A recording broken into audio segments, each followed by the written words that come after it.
Selamat datang kembali di sesi bedah sumber kita. Hari ini kita punya bahan menarik nih, kutipan dari buku The Art of Laziness. Dari Library Mindset? Iya, judulnya agak unik ya. Betul, seni bermalas-malasan. Tapi isinya justru kebalikannya. Tentang gimana rutinitas harian itu bisa jadi senjata ampuh buat lawan rasa malas dan ya capek tujuan. Jadi misi kita kali ini mau ngupas tuntas nih. Kenapa sih rutinitas itu penting banget?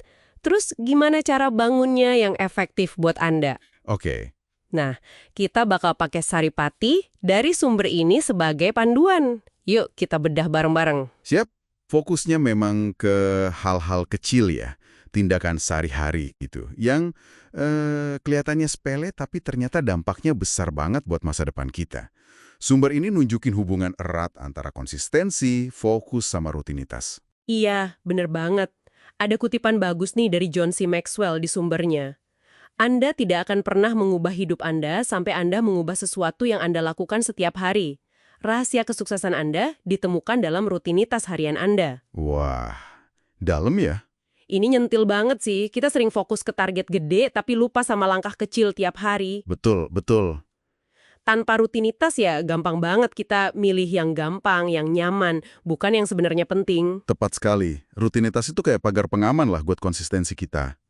Apalagi kalau motivasi lagi naik turun kan? Nah itu dia. Kalau nggak ada struktur, wah, gampang banget deh kita skip pas lagi nggak mood atau lagi malas.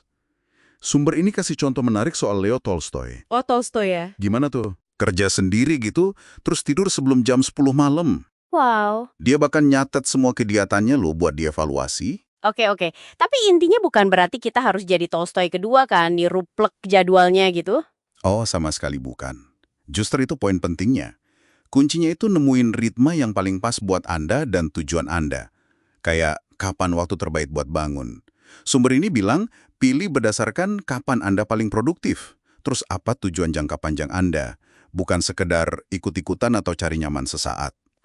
Oke. Jadi bukan soal jam 5 paginya ya, tapi soal kenapa dia bangun jam segitu dan tujuannya apa hari itu. Persis, itu dia. Oke, jadi soal struktur waktu udah jelas nih. Selain itu ada juga soal mindsetnya ya. Di sumber ini disaranin kita luangkan waktu sebentar deh, 5-10 menit tiap hari buat duduk diam sendirian. Kedengerannya simple banget, tapi buat apa sih sebenarnya? Itu buat refleksi. Jadi, kita mikirin lagi, apa sih yang lagi kita kerjakan dalam hidup ini? Tindakan mana yang sebenarnya nggak bawa manfaat? Apa yang bisa diperbaiki?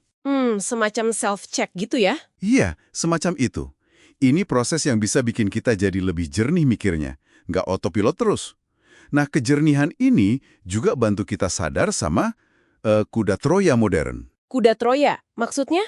Gangguan atau distraksi. Oh, wah analogi kuda Troya ini pas banget. Kayak notifikasi HP atau godaan buka medsos yang tiba-tiba muncul pas lagi fokus kerja gitu ya.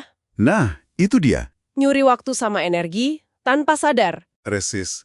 Distraksi ini kan nyelinap masuk gitu aja, terus ngerusak fokus sama produktivitas kita. Makanya, saran praktis dari sumber ini, coba deh identifikasi aplikasi mana di ponsel Anda yang paling banyak makan waktu sama energi mental. Terus? Ya, pertimbangkan buat hapus atau minimal batasi penggunaannya. Ini langkah penting buat ngelindungin fokus Anda. Oke, masuk akal. Jadi jadwal udah, gangguan dikurangi. Terus soal tugasnya sendiri nih, ada tips menarik. Kerjain yang paling susah duluan. Agak aneh ya, biasanya kan pengennya yang gampang dulu biar cepet selesai. Justru itu kuncinya. Tugas yang paling susah, itu seringkali adalah tugas yang paling penting, yang dampaknya paling gede buat tujuan Anda. Kalau ditunda, kemungkinan besar malah nggak akan dikerjakan.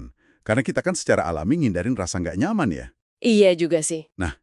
Nyelesain itu di awal hari itu bisa ngasih dorongan semangat, rasa puas gitu. Bisa jadi bahan bakar buat sisa hari itu. Ini sejalan banget sama prinsip pilihan sulit, hidup mudah, yang juga disinggung di sumber ini. Oke. Beresin yang berat dulu biar sisanya lebih ringan. Paham. Terus, kalau buat tugas-tugas kecil yang suka numpuk, gimana? Kan banyak tuh yang gitu. Nah, buat yang kecil-kecil itu, ada aturan 5 menit. Udah pernah dengar? Kayaknya pernah, tapi gimana detailnya?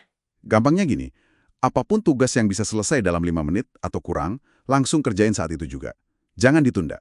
Oh, langsung aja ya? Iya, ini efektif banget buat nyegah tumpukan pekerjaan kecil yang nanti malah bikin pusing sendiri. Setuju.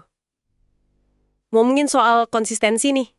Ini kayaknya tema utama banget ya dari tadi. Betul. Ada satu aturan lagi yang kedengarannya simpel, tapi kayaknya kuat banget, aturan 2 hari. Bisa dijelasin nggak maksudnya? Oh, aturan 2 hari. Ini sederhana tapi ampuh banget. Intinya, jangan pernah melewatkan kebiasaan penting Anda selama 2 hari berturut-turut. 2 hari ya kuncinya? Iya. Boleh banget kok kalau sesekali absen 1 hari. Mungkin ada halangan, sakit, atau apa gitu wajar. Tapi jangan sampai bolos 2 hari beruntun. Kenapa tuh kok 2 hari jadi patokan? Karena menurut sumber ini, secara psikologis, melewatkan 2 hari berturut-turut itu, ningkatin risiko kebiasaan itu hilang sama sekali. Kayak udah mulai ngebangun momentum negatif gitu. Ah, oke. Jadi ini semacam jaring pengaman biar nggak kebablasan ya? Tepat.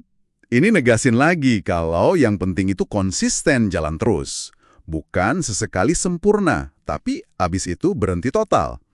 Seperti kutipan F.M. Alexander yang juga dikutip di sini. Orang tidak menentukan masa depan mereka. Mereka menentukan kebiasaan mereka. Dan kebiasaan mereka menentukan masa depan mereka. Kuat banget itu. Dan rutinitas harian inilah yang ngebangun kebiasaan itu. Oke, jadi kesimpulannya jelas banget ya. Rutinitas harian itu bukan penjara yang kaku, tapi lebih kayak kerangka kerja fleksibel yang kita desain sendiri. Betul. Tujuannya biar hidup lebih terarah, lebih konsisten, dan kita bisa fokus nyelesain hal-hal yang emang penting buat kita. Intinya, ini soal ngambil kendali atas waktu dan energi kita sendiri. Ya, biar nggak males yang sia-sia, tapi males yang efisien kalau pakai istilah judul bukunya ya. Haha, iya bener juga. Nah, sebagai bahan renungan penutut nih buat Anda para pendengar, sumber ini di bagian awal majuin pertanyaan yang cukup dalam. Apa yang kira-kira akan Anda sesali saat nanti berusia 80 tahun? Wah, Coba deh, pikirkan sejenak. Gimana rutinitas harian Anda sekarang, atau mungkin ketiadaan rutinitas itu berhubungan sama potensi penyesalan tersebut?